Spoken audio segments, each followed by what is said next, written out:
రద్దు చేయాలి. GO number 4 వెంటనే పాత పద్ధతిలో నియమించాలి డిగ్రీ లెక్చరర్లు వెంటనే. పాత పద్ధతిలో నియమించాలి డిగ్రీ లెక్చరర్ నియామకాలు వెంటనే రద్దు చేయాలి. జీవో నంబర్ 4 వెంటనే రద్దు చేయాలి. జీవో నంబర్ 4 వెంటనే. డిఎల్ అనేది డిగ్రీకి సంబంధించినటువంటి అంశం.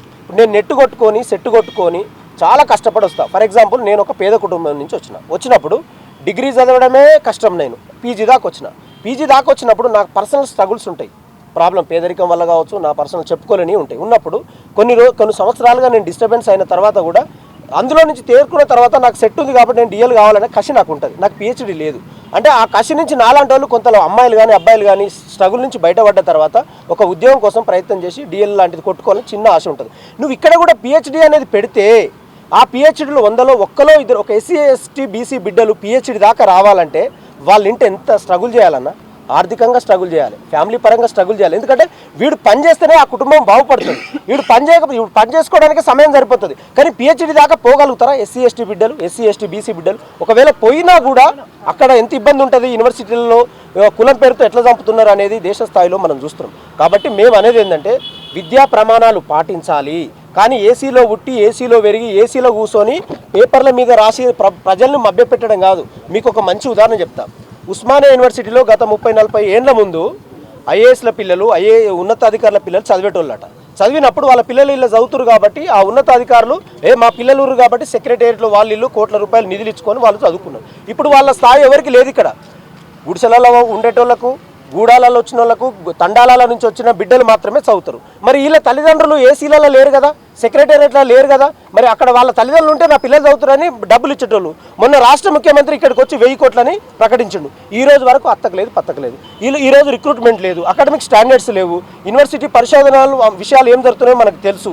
కాబట్టి నేను ఇక్కడ అనేది ఏంటంటే అన్న, మీరు అడిగిన దానికి ఏదేమైనా జీవో నెంబర్ పాత పద్ధతిని రద్దు చేసి సెట్ నెట్ అవకాశం ఉన్న వాళ్ళకి ఇది పెట్టండి. ఒకవేళ పిహెచ్డి అనేది అసిస్టెంట్ ప్రొఫెసర్ యూజీసీ నామ్స్ ప్రకారంగా దాన్ని పెట్టాలని ఈ సందర్భంగా మేము తెలియజేస్తాం. మొన్న ఫిబ్రవరిలో ఈ కాంగ్రెస్ గవర్నమెంట్ లోనే వచ్చింది. ఫిబ్రవరి 12 ఫిబ్రవరికి వచ్చింది. ఇది మేము చెప్పేది ఏంటంటే యూజీసీ నెట్ కానీ, టీజీ సెట్ కానీ, పిహెచ్డి కానీ 3 సమానమే అని యూజీసీ చెప్పింది. చెప్పినప్పుడు యూజీసీ గ్రాంట్స్ అన్ని వీళ్ళు యూనివర్సిటీలు అన్నీ తీసుకుంటున్నప్పుడు 3 సమానం అని చెప్పినప్పుడు ఒక నిరుపేద విద్యార్థి ఏం ఆలోచిస్తాడంటే 5 సంవత్సరాలు పిహెచ్డి చేయడం మేలా, 6 నెలలు చదివి యూజీసీ నెట్ కానీ, టీజీ సెట్ కానీ అర్హత సాధించడం మేలా అని ఆలోచిస్తారు. ఇందులో భాగంగానే ఇంకొకటి పిహెచ్డి చేసుకుంటే కొన్ని లక్షల ఖర్చు వస్తుంది. ఇక్కడ అడ్మిషన్కే 25,000 ఫీజు కట్టాలి. అలాంటప్పుడు UGC net, TG set qualify అవుతారు. చివరి ప్రశ్న, అంటే ఇప్పుడు జీవో నెంబర్ 4 వల్ల పేద విద్యార్థులకు నష్టం జరుగుతుంది, దీంట్లో కుట్ర ఉందంటున్నారు. 100% ఉంది. 100%. కాబట్టి ప్రభుత్వం కానీ, యూనివర్సిటీ వీసీలు, పెద్దలు, ప్రొఫెసర్స్ అందరూ కూడా నిరుపేద విద్యార్థుల గురించి ఆలోచించాలి. కానీ నిజంగా ఏసీ రూమ్లలో కూర్చొని చదువుకునే విద్యార్థుల గురించి కాదు, దొంగ పిహెచ్డి పట్టాలు తెచ్చుకున్న వాళ్ళ గురించి కాకుండా నిరుపేద విద్యార్థుల గురించి ఆలోచిస్తే ఈ జీవో అనేది చాలా నష్టాన్ని చేకూర్చే జీవో. కాబట్టి జీవో నంబర్ 4ని వెంటనే రద్దు చేసి పాత విధానంలోనే, పాత పద్ధతిలోనే డిగ్రీ లెక్చరర్ ఎగ్జామ్ని నిర్వహించాలని చెప్పేసి మేము కోరుకుంటున్నాం. ఈరోజు ఆర్ట్స్ కాలేజ్ వేదికగా వివిధ విద్యాసంఘాల ఆధ్వర్యంలో ఈరోజు డిగ్రీ లెక్చరర్లకు మద్దతుగా ఇక్కడ సమావేశం నిర్వహించి నన్ను ఆహ్వానించినందుకు అందరికీ ప్రత్యేక ధన్యవాదాలు చేస్తున్నా.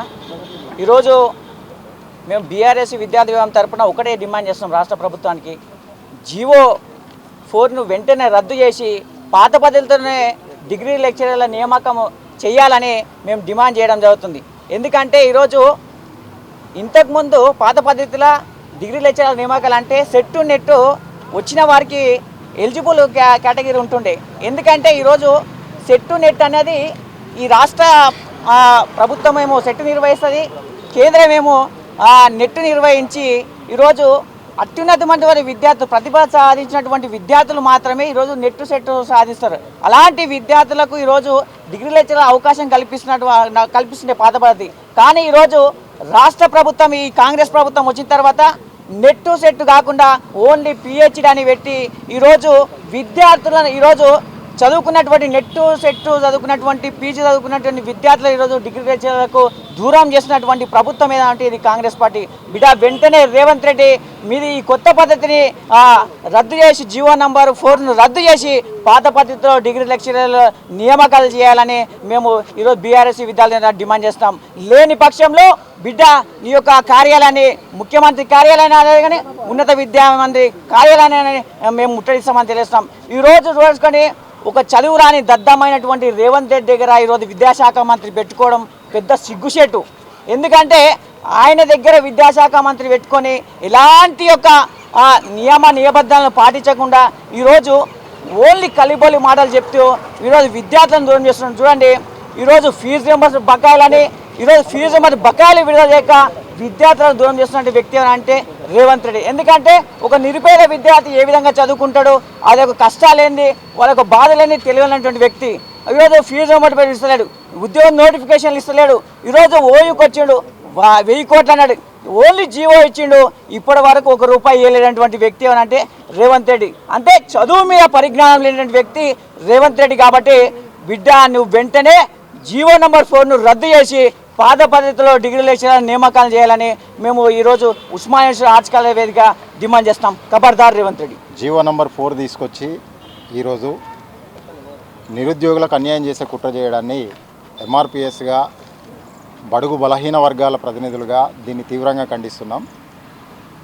ఈ జీవో తీసుకురావడంలో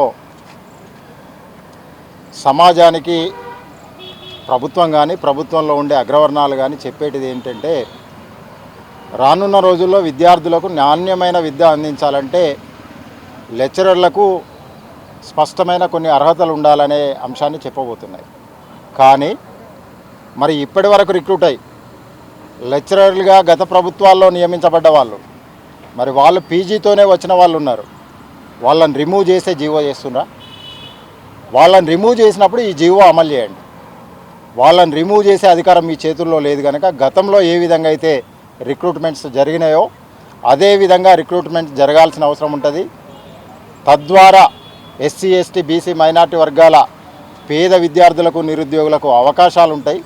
అలా కాకుండా జీవోలు కొత్తవి తీసుకొస్తే సమాజాన్ని అంతా ఏకం చేసి ప్రభుత్వం పైన అణగారిన వర్గాల తరపున పోరాటం చేయడానికి నిరుద్యోగులతో మేము సమాంతరంగా కదులుతామని ఈ సందర్భంగా తెలియజేస్తున్నాం.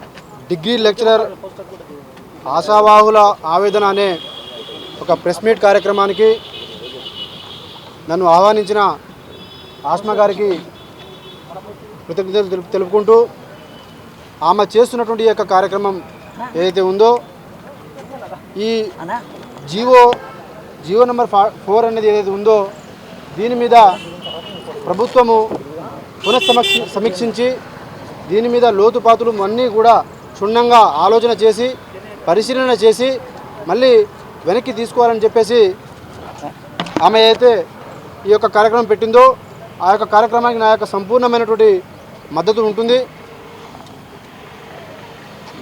కాబట్టి ప్రభుత్వం కూడా మిగతా వర్గాలతో కానీ మేధావులతో కానీ మళ్ళీ ఆలోచన చేసి దీన్ని సమీక్షించి దీన్ని రద్దు చేస్తేనే పేద మధ్యతరగతి కుటుంబాల నుంచి వచ్చినటువంటి ఎవరైతే చదువుకున్న పిల్లలు ఉంటున్నారో వాళ్ళకు అన్యాయానికి గురి చేసే ఈ యొక్క జీవో. కాబట్టి దీనిని మళ్ళీ ఇప్పటికే 12 సంవత్సరాలు అయిపోయింది నోటిఫికేషన్ లేక, మళ్ళీ మీరు కొత్త జీవోలు తీసుకొస్తూ నిరుద్యోగాన్ని ఇంకా రోజుకి పెంచే యొక్క కార్యక్రమాన్ని ఈ రాష్ట్ర ప్రభుత్వం చేయొద్దని చెప్పేసి నేను ఈ యొక్క సందర్భంగా రిక్వెస్ట్ చేస్తూ ఉన్నా. ఒకవేళ మీరు ఇదే మొండి పద్ధతితో కనుక ముందు భవిష్యత్తులో ఇలాగే ముందుకు పోతే మాత్రం దీన్ని మేము రాష్ట్రంలో ఉన్నటువంటి అందరం కూడా ఏకమై ఆస్మా గారు చేస్తున్నటువంటి యొక్క కార్యక్రమాన్ని మేము బలం చేకూరుస్తూ దీని మీద బలమైనటువంటి పోరాటాన్ని కూడా మేము సిద్ధమవుతామని చెప్పేసి ఈ యొక్క సందర్భంగా రాష్ట్ర ప్రభుత్వానికి నేను హెచ్చరిస్తా ఉన్నా.